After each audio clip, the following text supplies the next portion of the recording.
No intro, straight to the point and easy to understand. Here are all the best endgame unique schematics in Haga Basin you need to have as a solo player before going into Deep Desert, and where to farm them. If you have reached the point of unlocking Aluminum tier and built your first Ornithopter, the farming will be extremely easy. In Dune Awakening there are two types of gear, heavy and light armor. Which one you use depends on the playstyle and skill build, but I will show you the locations for both. Starting with the best tier 4 heavy armor, which is the full Sentinel heavy armor set. There are two reasons why it's the best. First, it has better stats and better armor values compared to the craftable Duneman heavy armor, but it also has the better armor value compared to the Mercenary heavy armor, which is a tier 5 craftable gear set. And second, the Sentinel set can be crafted with aluminum, where Mercenary is crafted with duraluminum, making it not only better but cheaper as well. The same is also applied to the Scout light armor. The full set can be farmed on 4 different locations and it has the RNG chance to drop each piece among other items as well, so you will need to do multiple runs to get the full set. Grab your Ornithopter and head to the first location, which is called Southern Comms. Land above it and jump straight into the first room, loot the chest and leave. The next location is called the Aegis. This is the Atreides stronghold, so the enemies there will be 1 tier stronger.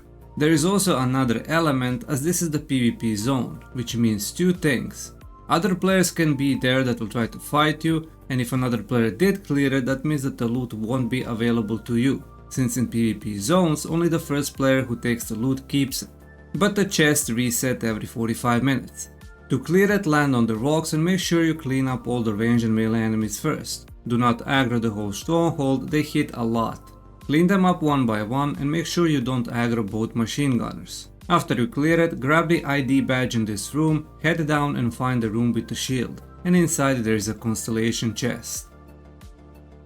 The next location is called Passage of Artemis. This is the exact same Atreides stronghold as the previous one, with the exact same interior design and the exact same enemies. It is also a PvP zone, so make sure you are very careful and take it slowly to eliminate all the enemies before grabbing the ID badge and constellation chests that are on the exact same spot. And the fourth location is called the Beast's Claw, which is a Harkonnen stronghold, meaning it is also PvP active with strong enemies, but this interior design allows you to sneak past all the enemies unnoticed. First land on this side and enter through this area. Go to the main hall, up the stairs and grab the ID badge on the table. Then go back down into the basement and find the constellation chest in this room. Quick in and out as most of the enemies are patrolling outside. Farming these 4 locations might look hard and daunting, but trust me, it's worth grabbing the full Sentinel gear set. Chests reset every 45 minutes, so you can do this rotation fully, or if you want to avoid the 2 Atreides locations, then you can farm the other 2 I have shown you where you just go in and out. You can also get a Sentinel jacket as a reward from completing the contract called Target at the Top, and you can buy the Sentinel helmet at the trader in the Crossroads trade post for 26,000 Solari. For those of you running with the light armor, the best tier 4 light armor set is called Quirth set, which can be farmed on 3 very easy locations. You will also have to do multiple runs due to RNG and other items in the chest. The first location is called Sentinel City. This is the normal PvE zone, so enemies are much easier and you can just run past them. You go inside the cave, on your way grab the spice sand and spice residue from this machine, get to the main building, grapple up, walk to this area, eliminate the 2 enemies, grab the ID badge and walk back inside where the constellation chest will be waiting. The next location is called Bati Grotto, and it's just a normal cave with a small hidden room containing the chest. Land above it, jump down and run into the cave. On the right side there is a moisture sealed entrance, and inside will be a small constellation chest that can contain one of the gear items. And the third and final location is called Wreck of the Alecto, which is a shipwreck, meaning that the PvP will be active in this zone. But it is also very easy quick in and out for the chest that avoids all the enemies. Land on this side and run in from this back entrance. Run past the main chest room and go down the stairs, then drop down this hatch. Grab the ID badge and go back the same way you got in towards the chest room. Inside there will be some enemies guarding the chest, eliminate them, claim the loot and get out.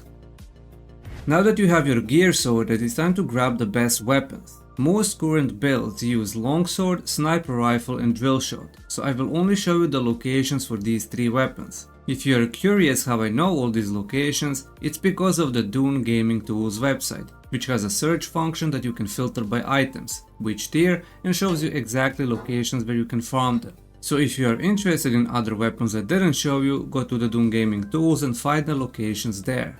First you will need a long spark sword, which can be found in 2 locations. The first one is Misa Taril. Land here, run towards the main area and grab the blue ID badge. Then run back inside the cave. Eliminate all the enemies, grab your cutlery and cut off the doors. Inside grab the purple ID badge, run to the other side where the shield is, and inside will be a constellation chest containing the sword.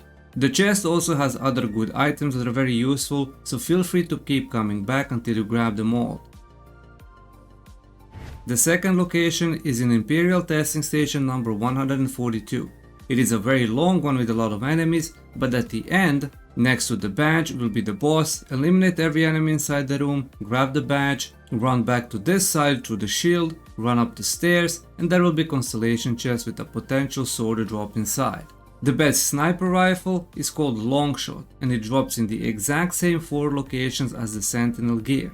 So you have even more reason to farm these 4 spots. These locations are Southern Comms, the Aegis, Passage of Artemis and the Beast's Claw. Keep in mind that the 3 of these 4 locations are PvP active, so proceed with caution. The third weapon you will need is the House Burst Drill Shot, which also drops in one of the locations I have shown before, which is Sentinel City. If you are farming light armor, this will be another reason to go there and grab the drill shot. The chest is located on the main building top floor after collecting the badge outside.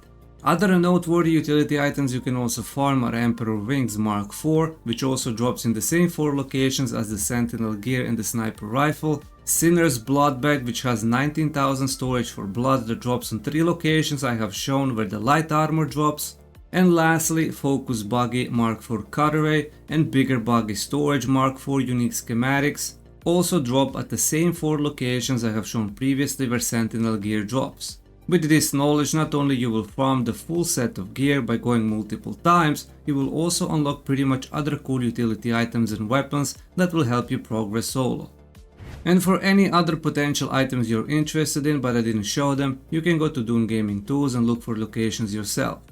In this video I only covered the tier 4 schematics because the best tier 5 schematics are in the deep desert.